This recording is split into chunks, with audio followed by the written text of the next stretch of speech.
मेरे प्यारे देशवासियों, नमस्कार। आप सब लॉकडाउन में इस मन की बात को सुन रहे हैं। इस मन की बात के लिए आने वाले सुझाव, फोन कॉल की संख्या सामान्य रूप से कई गुना ज्यादा है। कई सारे विषयों को अपने अंदर समेट आपकी यह मन की बातें मेरे तक पहुंची हैं। मैंने कोशिश की है कि इनको ज्यादा से ज्यादा पढ़ पाऊं, सुन पाऊं। आपकी बातों से कई ऐसे पहलू जानने को मिले हैं जिन पर इस आपाधापी में ध्यान ही नहीं जाता है। मेरा मन करता है कि युद्ध के बीच हो रही इस मन की बात में उन्हीं कुछ पहलुओं को आप सभी देशवासियों के साथ बांटूं। साथियों, भारत की कोरोना के खिलाफ लड़ाई सही मायने में पीपल ड्रिवन है। भारत में कोरोना के खिलाफ लड़ाई जनता लड़ रही है, आप लड़ रहे हैं। जनता के साथ मिलकर शासन प्रशासन लड़ रहा है।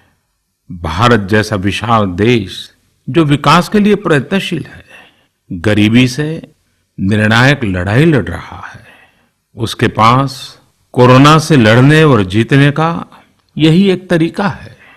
और हम भाग्यशाली हैं कि आज पूरा देश का हर नागरिक, जन जन इस लड़ाई का सिपाही है, लड़ाई का नेतृत्व कर रहा है।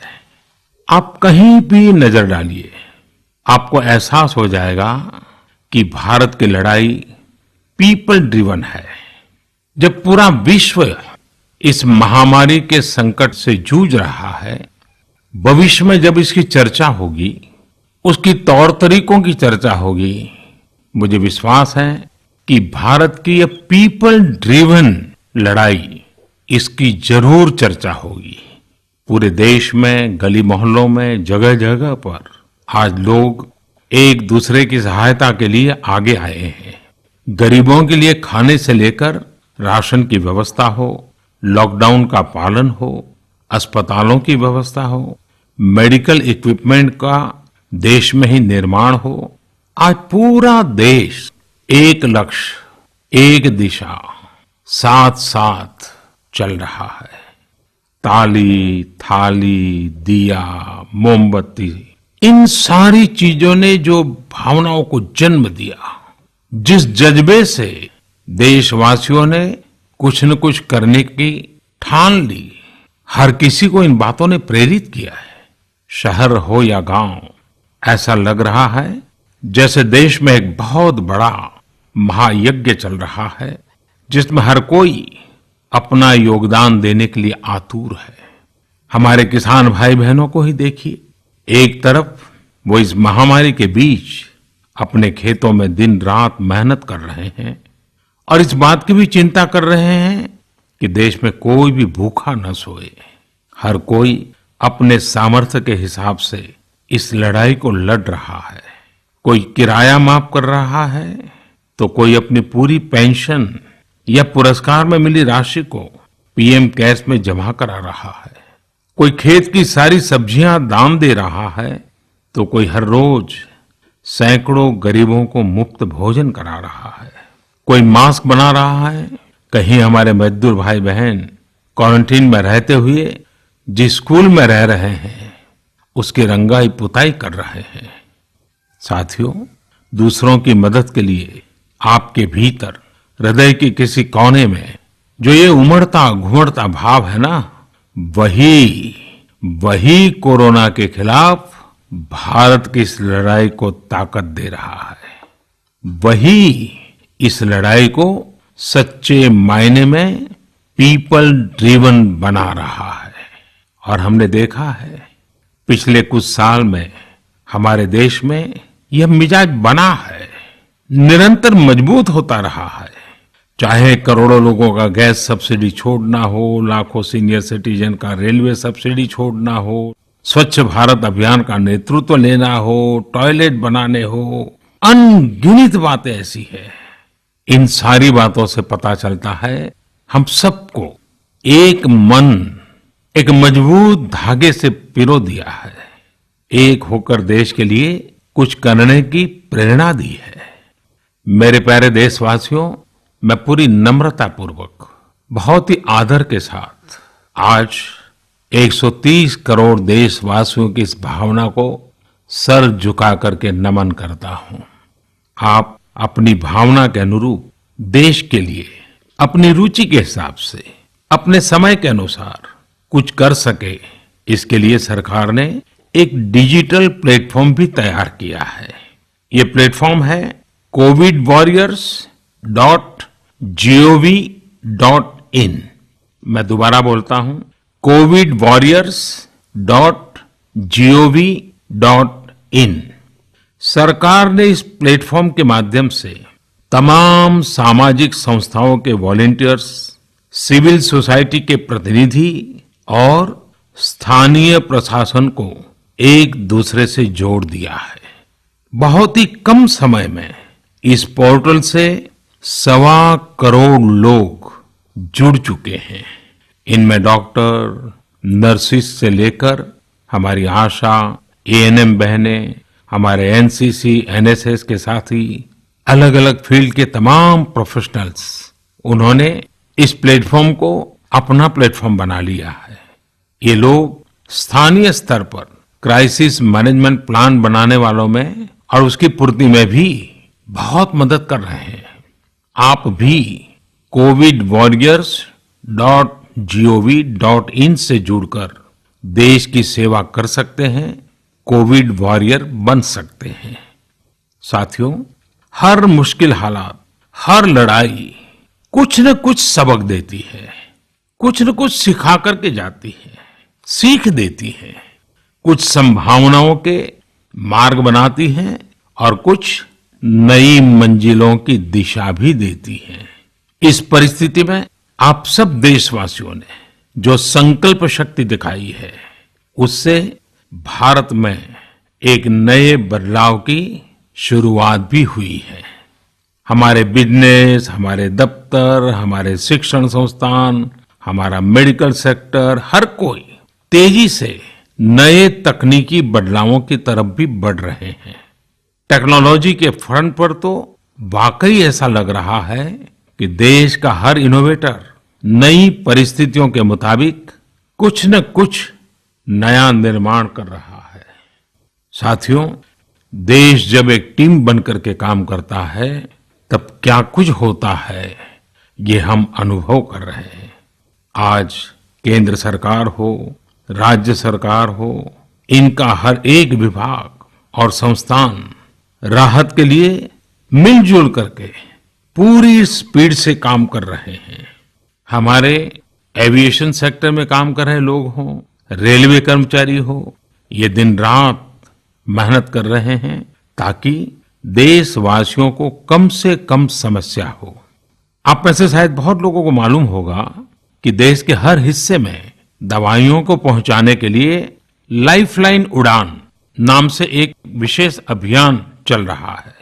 हमारे इन साथियों ने इतने कम समय में देश के भीतर ही 3 लाख किलोमीटर की हवाई उड़ान भरी है और 500 टन से अधिक मेडिकल सामग्री देश के कोने कोने में आप तक पहुंचाया है। इसी तरह रेलवे के साथ ही लॉकडाउन में भी लगातार मेहनत कर रहे हैं ताकि देश के आम लोगों को जरूरी वस्तुओं की कमी न हो। इस काम के लिए भारतीय रेलवे करीब करीब 60 से अधिक रेल मार्ग पर 100 से भी ज्यादा पार्सल ट्रेन चला रही है। इसी तरह दवाओं की आपूर्ति में हमारे डाक विभाग के लोग बहुत अहम भूमिका निभा रहे हैं। हमारे ये सभी साथी सच्चे अर्थ में कोरोना के वॉरियर ही हैं।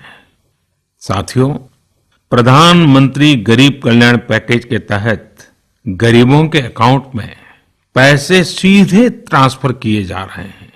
वृद्धावस्था पेंशन जारी की गई है। गरीबों को 3 महीने के मुफ्त गैस सिलेंडर, राशन जैसी सुविधाएं भी दी जा रही हैं। इन सब कामों में सरकार के अलग अलग विभागों के लोग, बैंकिंग सेक्टर के लोग एक टीम की तरह दिन रात काम कर रहे हैं और मैं हमारे देश की राज्य सरकारों की भी इस बात के लिए प्रशंसा करूंगा कि वो इस महामारी से निपटने में बहुत सक्रिय भूमिका निभा रही है। स्थानीय प्रशासन, राज्य सरकारें जो जिम्मेदारी निभा रही हैं, उसकी कोरोना के खिलाफ लड़ाई में बहुत बड़ी भूमिका है। उनका ये परिश्रम बहुत प्रशंसनीय है। मेरे प्यारे देशवासियों, देश भर से स्वास्थ्य सेवाओं से जुड़े लोगों ने अभी हाल ही में जो अध्यादेश लाया गया है, उस पर अपना संतोष व्यक्त किया है। इस अध्यादेश में कोरोना वॉरियर्स के साथ हिंसा, उत्पीड़न और उन्हें किसी रूप में चोट पहुंचाने वालों के खिलाफ बेहद सख्त सजा का प्रावधान किया गया है। हमारे doctor, nurses, paramedical staff, community health workers और ऐसे सभी लोग जो देश को कोरोना मुक्त बनाने में दिन रात जुटे हुए हैं, उनकी रक्षा करने के लिए ये कदम बहुत जरूरी था। मेरे प्यारे देशवासियों, हम सब अनुभव कर रहे हैं कि महामारी के खिलाफ इस लड़ाई के दौरान हमें अपने जीवन को, समाज को, हमारे आसपास हो रही घटनाओं को एक फ्रेश नजरिए से देखने का अवसर भी मिला है। समाज के नजरिए में भी व्यापक बदलाव आया है। आज अपने जीवन से जुड़े हर व्यक्ति की अहमियत का हमें आभास हो रहा है।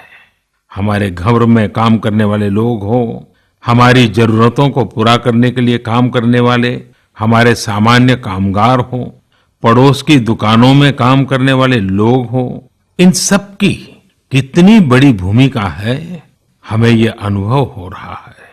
इसी तरह जरूरी सेवाओं की डिलीवरी करने वाले लोग, मंडियों में काम करने वाले हमारे मजदूर भाई बहन, हमारे आस पड़ोस के ऑटो चालक, रिक्शा चालक, आज हम अनुभव कर रहे हैं कि इन सब के बिना हमारा जीवन कितना मुश्किल हो सकता है। आजकल सोशल मीडिया में हम सब लोग लगातार देख रहे हैं कि लॉकडाउन के दौरान लोग अपने इन साथियों को न सिर्फ याद कर रहे हैं, उनकी जरूरतों का ध्यान रख रहे हैं, बल्कि उनके बारे में बहुत सम्मान से लिख भी रहे हैं। आज देश के हर कोने से ऐसी तस्वीरें आ रही हैं कि लोग सफाई कर्मियों पर पुष्प वर्षा कर रहे हैं। पहले उनके काम को संभवतः आप भी कभी नोटिस नहीं करते थे। डॉक्टर हो, सफाई कर्मी हो, अन्य सेवा करने वाले लोग हो, इतना ही नहीं, हमारी पुलिस व्यवस्था को लेकर भी आम लोगों के सोच में काफी बदलाव हुआ है। पहले पुलिस के विषय में सोचते ही नकारात्मकता के सिवाय हमें कुछ नजर नहीं आता था। हमारे पुलिसकर्मी आज गरीबों, जरूरतमंदों को खाना पहुंचा रहे हैं, दवा पहुंचा रहे हैं।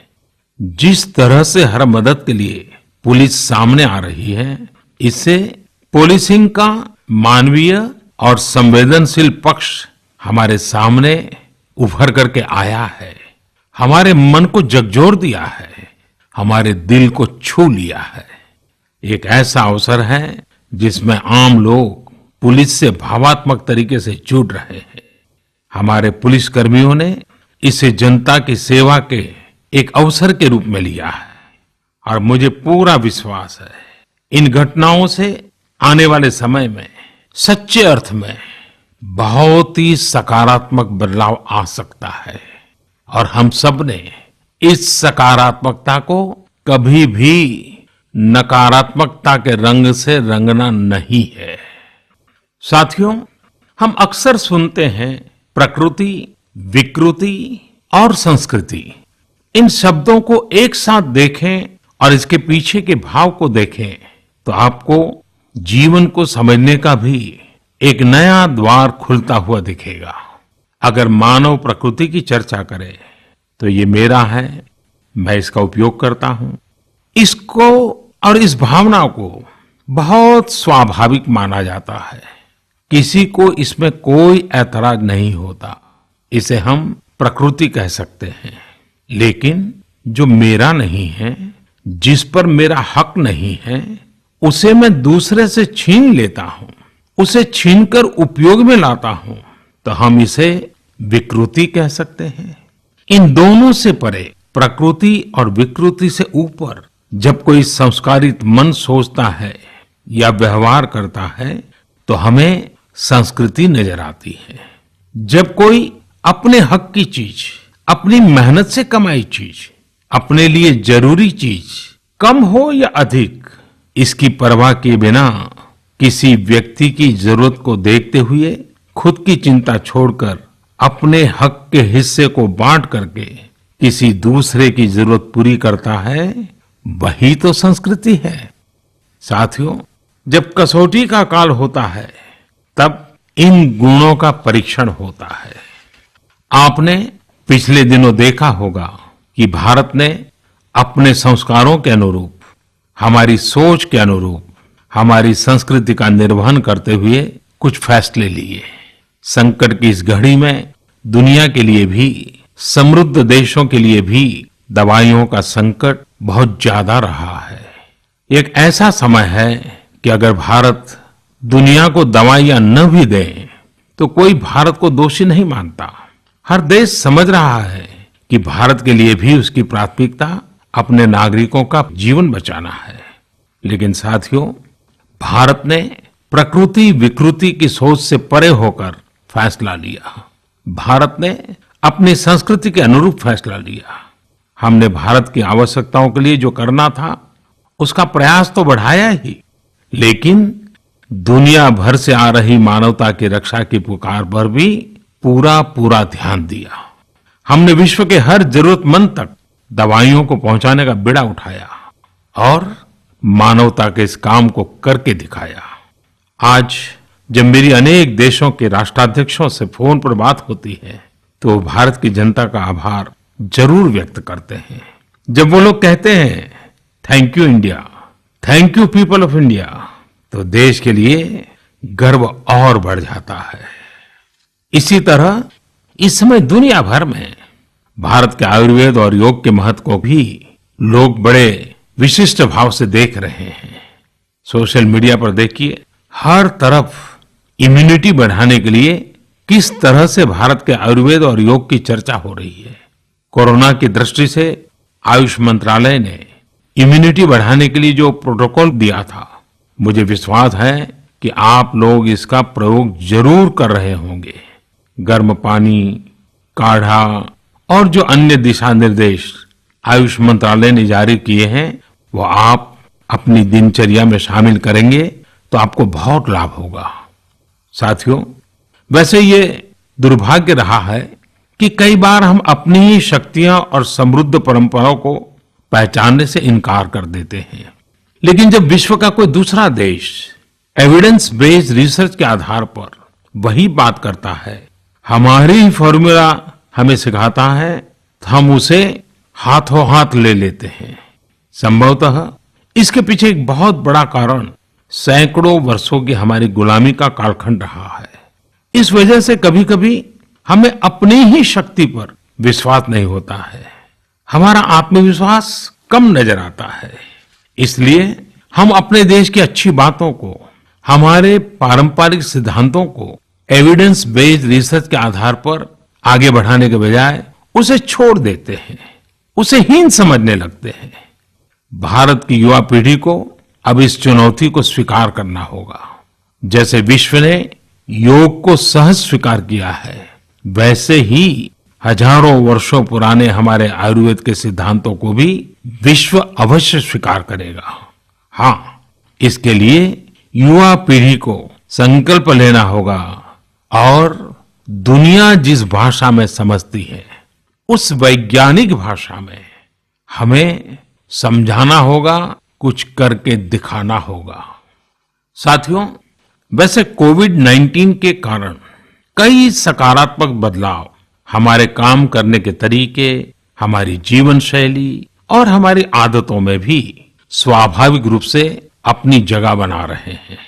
आपने सबने भी महसूस किया होगा इस संकट ने कैसे अलग अलग विषयों पर हमारी समझ और हमारी चेतना को जागरूक किया है। जो असर हमें अपने आसपास देखने को मिल रहे हैं, इनमें सबसे पहला है मास्क पहनना और अपने चेहरे को ढककर रखना। कोरोना की वजह से बदलते हुए हालात में मास्क भी हमारे जीवन का हिस्सा बन रहा है। वैसे हमें इसकी भी आदत कभी नहीं रही कि हमारे आसपास के बहुत सारे लोग मास्क में दिखे, लेकिन अब हो यही रहा है।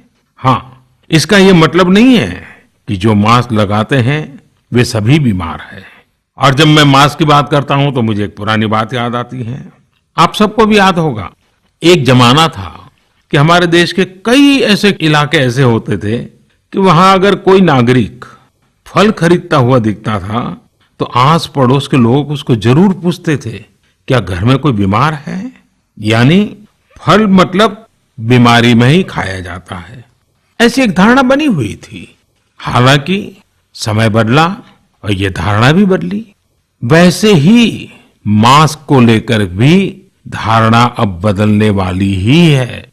आप देखिएगा, मास्क अब सभ्य समाज का प्रतीक बन जाएगा।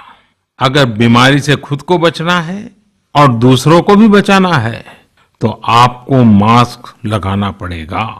और मेरा तो सिंपल सुझाव रहता है, गमछा, मुंह ढकना है। साथियों, हमारे समाज में एक और बड़ी जागरूकता ये आई है कि अब सभी लोग ये समझ रहे हैं कि सार्वजनिक स्थानों पर थूकने के क्या नुकसान हो सकते हैं। यहां वहां कहीं पर भी थूक देना गलत आदतों का हिस्सा बना हुआ था। ये स्वच्छता और स्वास्थ्य को गंभीर चुनौती भी देता था। वैसे एक तरह से देखें तो हम हमेशा से ही इस समस्या को जानते रहे, लेकिन ये समस्या समाज से समाप्त होने का नाम ही नहीं ले रही थी। अब वो समय आ गया है कि इस बुरी आदत को हमेशा हमेशा के लिए खत्म कर दिया जाए। कहते भी हैं कि बेटर लेट देन नेवर। तो देर भले हो गई हो, लेकिन अब ये थूकने की आदत छोड़ देनी चाहिए। ये बातें जहां बेसिक हाइजीन का स्तर बढ़ाएंगी, वहीं कोरोना संक्रमण को फैलने से रोकने में भी मदद करेगी। मेरे प्यारे देशवासियों, ये सुखद संयोग ही है कि आज जब आपसे मैं मन की बात कर रहा हूं तो अक्षय तृतीया का पवित्र पर्व भी है। साथियों, क्षय का अर्थ होता है विनाश, लेकिन जो कभी नष्ट नहीं हो, जो कभी समाप्त नहीं हो, वो अक्षय है। अपने घरों में हम सब इस पर्व को हर साल मनाते हैं, लेकिन इस साल हमारे लिए इसका विशेष महत्व है। आज के कठिन समय में यह एक ऐसा दिन है जो हमें याद दिलाता है कि हमारी आत्मा, हमारी भावना अक्षय है। यह दिन हमें याद दिलाता है कि चाहे कितनी भी कठिनाइयां रास्ता रोके, चाहे कितनी भी आपदाएं आए, चाहे कितनी भी बीमारियों का सामना करना पड़े, इनसे लड़ने और जूझने की मानवीय भावनाएं अक्षय है। माना जाता है कि यही वो दिन है जिस दिन भगवान श्री कृष्ण और भगवान सूर्यदेव के आशीर्वाद से पांडवों को अक्षय पात्र मिला था। अक्षय पात्र यानी एक ऐसा बर्तन जिसमें भोजन कभी समाप्त नहीं होता है। हमारे अन्नदाता किसान हर परिस्थिति में देश के लिए, हम सब के लिए इसी भावना से परिश्रम करते हैं। इन्हीं के परिश्रम से आज हम सब के लिए, गरीबों के लिए देश के पास अक्षय अन्न भंडार है। इस अक्षय तृतीया पर हमें अपने पर्यावरण, जंगल, नदियां और पूरे इकोसिस्टम के संरक्षण के बारे में भी सोचना चाहिए, जो हमारे जीवन में महत्वपूर्ण भूमिका निभाते हैं। अगर हम अक्षय रहना चाहते हैं तो हमें पहले यह सुनिश्चित करना होगा कि हमारी धरती अक्षय रहे। क्या आप जानते हैं कि अक्षय तृतीया का यह पर्व दान की शक्ति यानी पावर ऑफ गिविंग का भी एक अवसर होता है। हम हृदय की भावना से जो कुछ भी देते हैं, वास्तव में महत्व उसी का होता है। यह बात महत्वपूर्ण नहीं है कि हम क्या देते हैं और कितना देते हैं। संकट के इस दौर में हमारा छोटा सा प्रयास हमारे आसपास के बहुत से लोगों के लिए बहुत बड़ा संबल बन सकता है। साथियों, जैन परंपरा में भी यह बहुत पवित्र दिन है, क्योंकि पहले तीर्थंकर भगवान ऋषभदेव के जीवन का यह एक महत्वपूर्ण दिन रहा है। ऐसे में जैन समाज इसे एक पर्व के रूप में मनाता है और इसलिए ये समझना आसान है कि क्यों इस दिन को लोग किसी भी शुभ कार्य को प्रारंभ करना पसंद करते हैं। चूंकि आज कुछ नया शुरू करने का दिन है, तो ऐसे में क्या हम सब मिलकर अपने प्रयासों से अपनी धरती को अक्षय और अविनाशी बनाने का संकल्प ले सकते हैं? साथियों, आज भगवान बसवेश्वर जी की भी जयंती है। ये मेरा सौभाग्य रहा है कि मुझे भगवान बसवेश्वर की स्मृतियां और उनके संदेश से बार बार जुड़ने का, सीखने का अवसर मिला है। देश और दुनिया में भगवान बसवेश्वर के सभी अनुयायियों को उनकी जयंती पर बहुत बहुत शुभकामनाएं। साथियों, रमजान का भी पवित्र महीना शुरू हो चुका है। जब पिछली बार रमजान मनाया गया था तो किसी ने सोचा भी नहीं था कि इस बार रमजान में इतनी बड़ी मुसीबतों का भी सामना करना पड़ेगा। लेकिन अब जब पूरे विश्व में ये मुसीबत आ ही गई है, तो हमारे सामने अवसर है इस रमजान को संयम, सद्भावना, संवेदनशीलता और सेवा भाव का प्रतीक बनाएं। इस बार हम पहले से ज्यादा इबादत करें, ताकि ईद आने से पहले दुनिया कोरोना से मुक्त हो जाए और हम पहले की तरह उमंग और उत्साह के साथ ईद मनाएं। मुझे विश्वास है कि रमजान के इन दिनों में स्थानीय प्रशासन के दिशा निर्देशों का पालन करते हुए कोरोना के खिलाफ चल रही इस लड़ाई को हम और मजबूत करेंगे। सड़कों पर, बाजारों में, मोहल्लों में फिजिकल डिस्टेंसिंग के नियमों का पालन अभी बहुत आवश्यक है। मैं आज उन सभी कम्युनिटी लीडर्स के प्रति भी आभार प्रकट करता हूं जो 2 गज दूरी और घर से बाहर नहीं निकलने को लेकर लोगों को जागरूक कर रहे हैं। वाकई कोरोना ने इस बार भारत समेत दुनिया भर में त्योहारों को मनाने का स्वरूप ही बदल दिया है, रंग रूप बदल दिए हैं।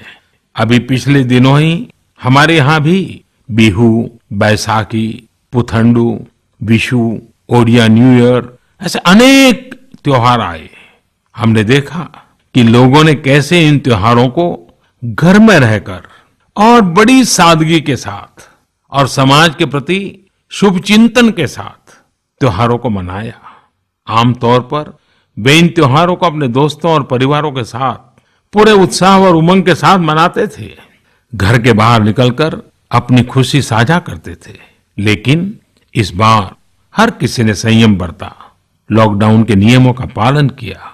हमने देखा है कि इस बार हमारे ईसाई दोस्तों ने ईस्टर भी घर पर ही मनाया है। अपने समाज, अपने देश के प्रति ये जिम्मेदारी निभाना आज की बहुत बड़ी जरूरत है। तभी हम कोरोना के फैलाव को रोक पाने में सफल होंगे, कोरोना जैसी वैश्विक महामारी को परास्त कर पाएंगे। मेरे प्यारे देशवासियों, इस वैश्विक महामारी के संकट के बीच आपके परिवार के एक सदस्य के नाते, और आप सब भी मेरे ही परिवारजन हैं, तब कुछ संकेत करना, कुछ सुझाव देना, ये मेरा दायित्व भी बनता है।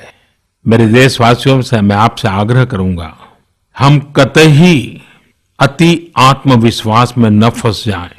हम ऐसा विचार न पाल लें कि हमारे शहर में, हमारे गांव में, हमारी गली में, हमारे दफ्तर में अभी तक कोरोना पहुंचा नहीं है, इसलिए अब पहुंचने वाला नहीं है।